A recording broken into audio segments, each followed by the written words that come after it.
So the exhibition, Whitewashing the Moon, centres around a short story written by Edward Everett Hale. What the story recounts is the tale of a group of men and women who get together to imagine, conceive, engineer and build and eventually construct this brick moon, which he hopes will act as a beacon for sailors and travellers to look up into the sky and find this brick moon and use it as a navigational device to situate themselves in the world.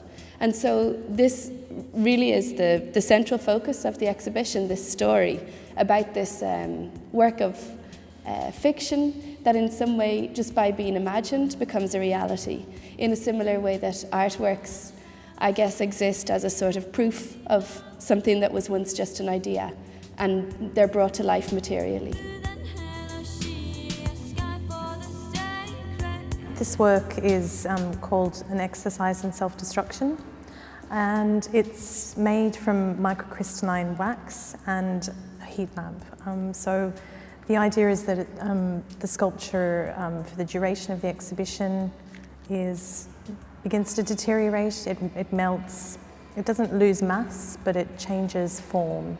I only put together the elements to allow this to happen.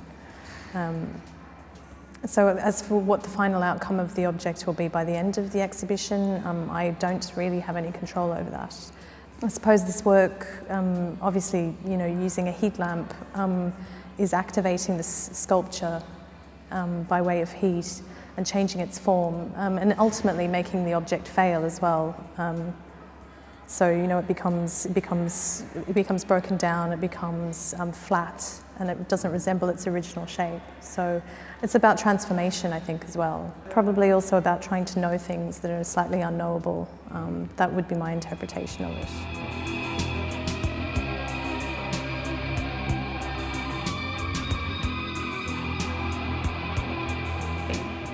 And the overall idea within the show is about transformation, potential and change. Transformation in the sense of the materials of the artworks themselves, but also transformation in the sense of our perception of objects or images.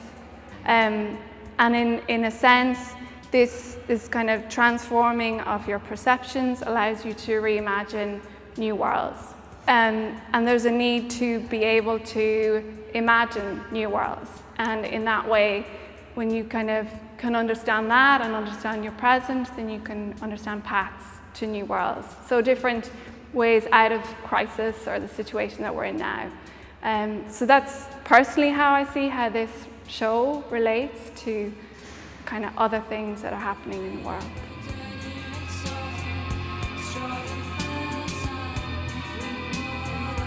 So I have two works in the show, and one is titled Tephra, and Tephra is 5 geometric sculptures, and they're based around the Platonic solids, which are geometric shapes from antiquity, but they were named after Plato.